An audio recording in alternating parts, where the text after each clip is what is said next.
Commando शेरवान ने अपने खच्चर की बाग कश्मीरी मुजाहिद को पकड़ा दी और मुझे भी ऐसा ही करने का इशारा किया। मैंने भी अपना खच्चर मुजाहिद के हवाले कर दिया। कमांडो ने मुजाहिद को खास इशारा किया। वो खच्चरों को एक तरफ अंधेरे में ले गया। उसे वहां बैठकर हमारी वापसी का इंतजार करना था। मैं और कमांडो शेरवान एक बड़े पत्थर के पीछे छुपकर बैठ गए। हम भारतीय फौजी कैंप को गौर से देख रहे थे।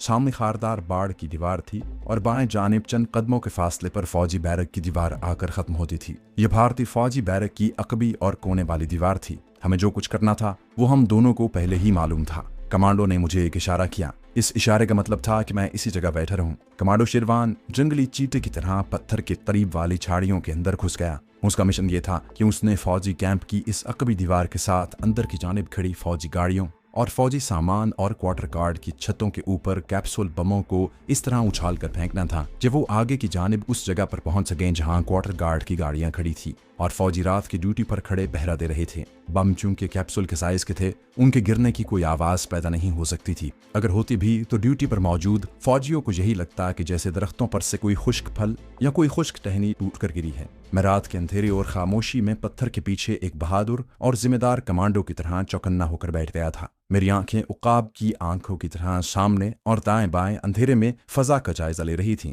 किसी किसी वक्त मैं अचानक गर्दन पीछे घुमाकर भी देख लेता। मेरे एक कंधे पर रॉकेट लॉन्चर लगा था। चारों रॉकेट मैंने पास ही जमीन पर रखे हुए थे। लाइट मशीन गन मेरे हाथ में थी। मेरी कमांडो वर्दी स्याह थी। चेहरे की स्याह रंगत को कैमोफ्लेज करने के लिए चेहरे पर स्याह लकीरें बड़ी थी। सर पर स्याह रुमाल बंधा हुआ था। अंधेरे में सिवाय मेरी आंखों के किसी को कुछ नजर नहीं आ सकता था। टिक टिक रात गुजरती जा रही थी। फौजी कैंप की तरफ से किसी फौजी की ऊंची आवाज में किसी को हॉल्ट कहने की आवाज आई तो मेरे फैन खड़े हो गए। फिर ख्याल आया कि ये हॉल्ट कमांडो शेरवान को नहीं कहा गया। उसे कैंप के अंदर जाने की जरूरत नहीं पड़ सकती और आवाज कैंप के अंदर कुछ फासले से आई थी। मैंने एहतियात के तौर पर लाइट मशीन गन को कांधे से लटका लिया और साइलेंसर वाला रिवॉल्वर निकाल कर मजबूती से उसे हाथ में पकड़ लिया। हंगामी सूरत हाल पैदा हो जाने पर रिवॉल्वर के फायर का धमाका पैदा नहीं होना था क्योंकि उस वक्त हम धमाका खेज फायरिंग की पोजीशन में नहीं थे। मैं एक एक सांस गिन रहा था। कमांडो शेरवान अभी तक वापस नहीं आया था। खतरा यही था कि कहीं वो देख न लिया जाए और फौजी उसे गोली न मार दें। रात के वक्त फौजी कैंपों के इर्द गिर्द छुप छुप कर आने वालों को देखते ही गोली मार देने का हुक्म होता है।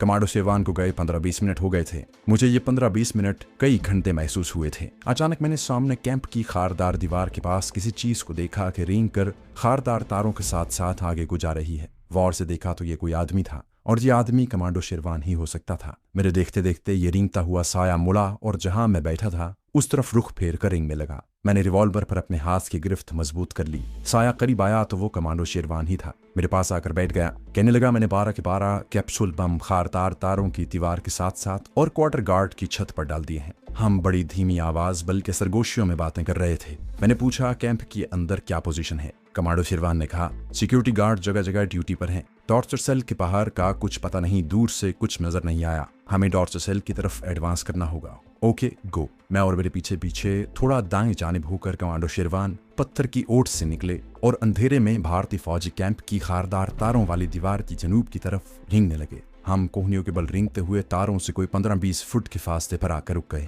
हमारी उकाबी आंखें रात के अंधेरे में तारों को और तारों के पीछे फौजी बैरक के कोने वाली दीवार को गौर से देख रही थी। वहां कोई नकलो हरकत मालूम नहीं हो रही थी। बैरक के कोने वाली दीवार के ऊपर एक बल्ब रोशन था। उसकी रोशनी बैरक के सामने की जाने पड़ रही थी। कमांडो शेरवान तेजी से रेंग कर मेरे करीब आ गया। उसने मेरा हाथ जरा सा दबाया। ये खतरे का सिग्नल था। मैंने सर नीचे जमीन के साथ लगाकर दोनों जानिब देखा। एक पेट्रोल पार्टी आ रही थी। ये दोनों फौजी सिपाही थे जो बातें करते मजे मजे से खारदार तारों की दीवार के साथ चले आ रहे थे। इन्हें हमसे 15-20 फुट के फासले पर से गुजरना था। हमने अपने सर बल्कि ठूड़ियां जमीन के साथ लगा रखी थीं और नजरें पेट्रोल पार्टी के दोनों सिपाहियों पर जमी हुई थी। एक सिपाही किसी बात पर हंसा, दूसरे ने उसे कुछ कहा। दोनों खामोश हो गए और खारदार तारों को एक दो बार झुक कर देखते हुए आगे निकल गए। जब वो अंधेरे में काफी दूर चले गए तो कमांडो शेरवान ने कहा, एक ही पेट्रोल पार्टी है, मैं जाकर तारों को काटता हूँ। कमांडो शेरवान ने मुझसे तार काटने वाला क्लास लिया और रेंगता हुआ खारदार दीवार की तरफ बढ़ा। वो एक जगह लेट कर तारों को काटने लगा।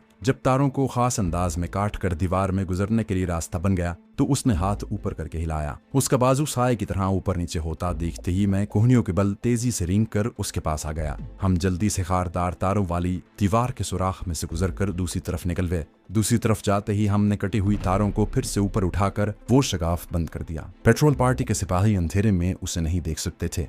दोस्तों, जब से मैंने ये चैनल बनाया है मैं रोज़ाना आपके लिए वीडियो लाता रहा हूँ, कभी भी छुट्टी नहीं की। लेकिन अब एक इश्यू आ गया है जो मेरे कंट्रोल के बाहर है। इस चैनल की अर्निंग पिछले 2 महीने से बिल्कुल बंद हो गई है। सारी अर्निंग उस गूगल अकाउंट में जा रही थी जो अनफॉर्चुनेटली सस्पेंड हो गया है। मैंने अपील भी की, लेकिन अभी तक कोई पॉजिटिव रिप्लाई नहीं मिला। काफ़ी सोचा और अब एक ही सोल्यूशन नज़र आता है। मैं एक नया चैनल बना रहा हूँ। अब से मेरी सारी नई नॉवेल्स और वीडियोस उस नए चैनल पर आएंगी। बस आपसे सपोर्ट चाहिए। जैसे आप यहाँ मेरे साथ थे, वैसे ही वहाँ भी मेरा साथ दीजिए। आपका सपोर्ट मेरे लिए बहुत इंपॉर्टेंट है और आपके बिना मैं कुछ नहीं कर सकता। नए चैनल का लिंक डिस्क्रिप्शन में है। हम तेजी से बैरक की दीवार के साथ लगकर उस जानिब रेंगने लगे जिस तरफ वो टॉर्चर सेल था जहां इमाम साहब कैद थे, क्योंकि हमें सबसे पहले उन्हें वहां से निकालना था। अब कमांडो शेरवान आगे आगे रेंग रहा था क्योंकि उसे सारी लोकेशन का इल्म था। मैं रेंगते हुए रॉकेट लॉन्चर को भी आगे आगे ले जा रहा था। वहां चूंकि खास थी, इसलिए हमारी रॉकेट लॉन्चर को आगे खिसकने की आवाज पैदा नहीं होती थी। रॉकेट लॉन्चर 3-3.5 फुट की परनाले जितनी साइज की नाली की तरह था जिसके पीछे रॉकेट को चलाने वाला ट्रिगर लगा था। ये रॉकेट मैदान जंग में कांधे पर रखकर दुश्मन के किसी टैंक या गोला बारूद के जखीरे पर फायर किया जाता है। इसके लिए जरूरी था कि आदमी ज्यादा से ज्यादा 30-40 गज के फासले पर से टारगेट पर रॉकेट फायर करे। इससे ज्यादा फासले पर रॉकेट का निशाने पर लगना मशकूक होता है। चारों रॉकेट मैंने लाइट मशीन गन की स्लिंग के साथ अपनी पुश्त पर बांधे हुए थे। बैरक की दीवार खत्म हो गई। कमांडर शेरवान ने हाथ से अपने दाएं हाथ की तरफ चलने का इशारा किया और खुद उस तरफ रेंगता हुआ चला गया। मैं उसके पीछे था। हम आहिस्ता आहिस्ता रेंग रहे थे। टॉर्चर सेल वाली कोठरी हमें सामने नजर आने लगी। उसके आगे की जानिब रोशनी थी, पीछे अंधेरा था। हम अब सांस रोक रोक कर आगे बढ़ रहे थे। जब कोठरी की दीवार 5 फुट रह गई तो कमांडो शेरवान ने मुझे रुकने का इशारा किया। मैं वहीं रुक गया। कमांडो शेरवान दीवार की तरफ बढ़ने लगा। दीवार के कोने पर पहुंचकर वो रुक गया। चूंकि दीवार की दूसरी तरफ जिधर टॉर्चर सेल का दरवाजा था रोशनी थी, इसलिए कमांडो शेरवान का सर मुझे उस रोशनी के पस मंजर में साए की तरह दिखाई दे रहा था। कमांडो ने अपना सर आगे करके दीवार की दूसरी जानिब कर दिया। फिर उसने सर मेरी तरफ घुमाया और हाथ के इशारे से कहा कि मैं पीछे आ जाऊं।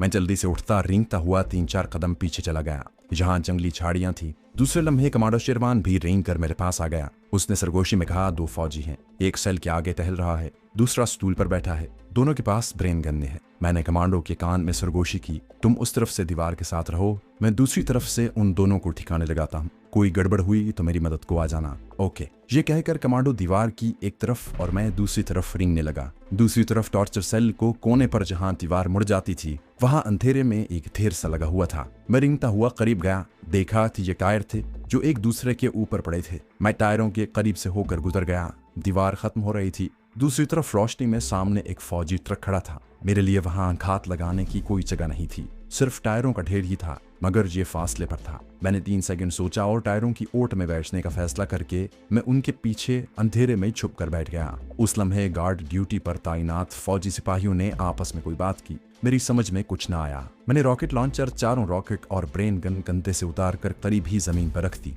उस वक्त मेरी जैकेट की जेब में 6 ग्रेनेड थे। 6 ग्रेनेड कमांडो एक्शन शुरू होने से पहले कमांडो शेरवान ने लेकर अपनी जैकेट की जेब में रख लिए थे। कमांडो चाकू भी मेरी बेल्ट के साथ लगा हुआ था, मगर मैंने साइलेंसर वाला रिवॉल्वर निकाल कर हाथ में ले लिया था। यहाँ भी मुझे वही काम करना था और इसी हिकमत अमली को दोहराना था जो इससे पहले मैं 2-3 मरतबा कर चुका था। इसके सिवाय दूसरा कोई रास्ता नहीं था। एक तरफ से निकलकर मैं बड़ी आसानी से ब्रेन विन का ब्रस्ट मारकर दोनों फौजियों को हलाक कर सकता था, मगर वहां फायरिंग के धमाके नहीं करने थे। फायरिंग की आवाज से सारा कैंप बेदार हो जाता और हम टॉर्चर सेल से मौलवी साहब को नहीं निकाल सकते थे। हमें हर काम खामोशी और कोई आवाज पैदा किए बगैर करना था। सिर्फ एक आवाज जरूर पैदा करनी थी और मैंने उस आवाज को पैदा करने के लिए जमीन पर से एक रोड़ा उठाकर जोर से टॉर्चर सेल की पथरीली दीवार के साथ मारा। खटाक की आवाज के साथ रोड़ा दीवार से टकराकर टॉर्चर सेल के सामने की जानिब जा पड़ा। उसकी भी आवाज पैदा हुई। उसके साथ ही एक फौजी तेज तेज चलता दीवार के कोने पर नमूदार हुआ। मैं उसे गौर से दिख रहा था। मैं उसे टायरों के ढेर के पास लाना चाहता था। इस दौरान मेरे अंदाजे के खिलाफ दूसरा फौजी भी दीवार के कोने में से निकलकर वहां आ गया।